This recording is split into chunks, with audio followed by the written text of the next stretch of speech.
All right, hey guys, today we have a pretty simple, pretty basic, finally, video. Today we're going to talk about phrasal verbs. So I say that it's basic because the rules are quite clear and the rules are quite simple. But phrasal verbs are one of the most difficult things to learn in English because there are so many of them. And I'll let you know how many there are at the end of the video. So we're going to look at the three different ways or three different rules in which we can use phrasal verbs. All right. So a phrasal verb, if we're not familiar with that, is a verb plus usually a preposition. So a phrasal verb is like sit down or go out or look forward to, take care of. So those are all kind of phrasal verbs that we have.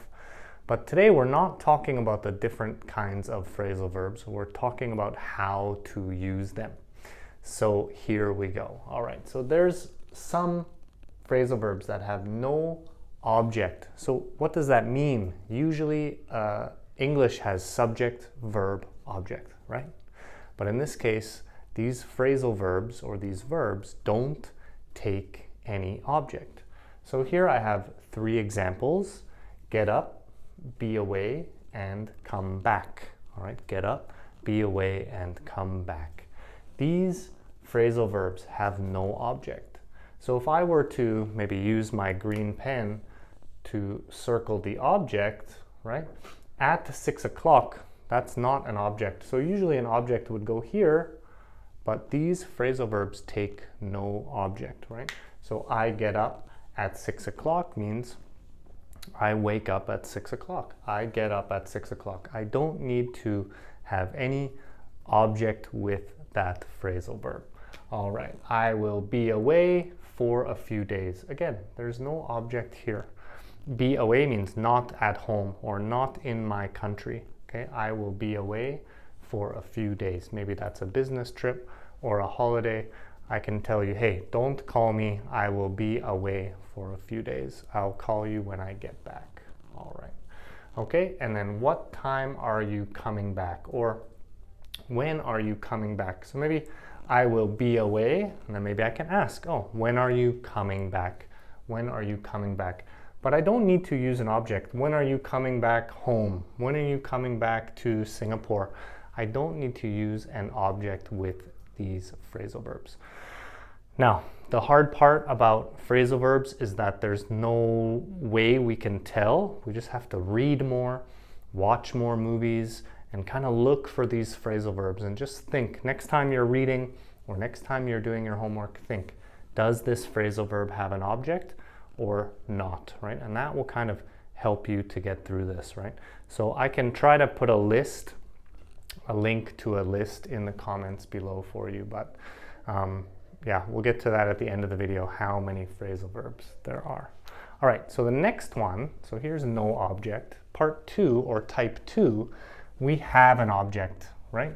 And it is separable. Now, that doesn't make too much sense, but what that means is I have the verb, I have the preposition. They can be together or they can be separate. So let's look at the three ways that we can do that, all right? So take off your shoes. So here's the object. Your shoes is the object. Take off is the phrasal verb, right? So take off your shoes. Now, as I said, we can separate these phrasal verbs, right? So take off. Take your shoes off. No problem, same meaning. Take off your shoes, take your shoes off. Exactly same meaning. Now, if I want to use a pronoun, them, it, her, or hers. If I want to use a pronoun, I must put it into the middle of the phrasal verb. So take them off. You cannot say take off them.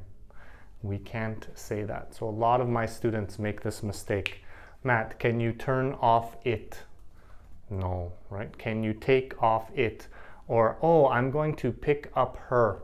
We can't say that. I'm going to pick her up. because that's a separable phrasal verb. That's a separable phrasal verb, right? So let me just, if I can say, pick, right? Okay, what color is pick her up, right? So that's okay. Oh, at 3 o'clock, I need to pick my daughter up. Pick her up. I can't say pick up her. No. So stop doing that because it's not okay. All right, of course we do understand if you say that, but that's not the rule. Okay, and number 3, we have an object, but we can't separate. So this, this phrasal verb has to, must stay together. Has to, must stay together. No choice, right? So I look after my kids at night. Okay, I look after my kids. Here's the object, at night. I can't say I look my kids after. No, we can't say that. This phrasal verb must stay together. It is inseparable, means it is not separable. We can't separate that. It must stay together. So there are a ton of inseparable phrasal verbs that you probably use every day. Look forward to, look after, take care of. All of these phrasal verbs are type 3 because we can't separate them. They must stay together. All right. So now I'm getting to the bad news because it's the end of the video. All right. So how many phrasal verbs are there? Okay. So there's about 3,500 phrasal verbs. That's true. And each has an average of 3 different meanings. It's also true. You can look it up. So there's about 10,500 phrasal verbs in English, which is what makes this such a difficult thing because native speakers use these all the time. So my advice, if you're just starting or this is very new for you, anytime that you read or you learn about a phrasal verb, you don't need to use it, but you should understand the meaning. That's really, really important in case someone like me says this. All right, so there you have it. 3 rules. No object. With object we can separate. With object we cannot separate.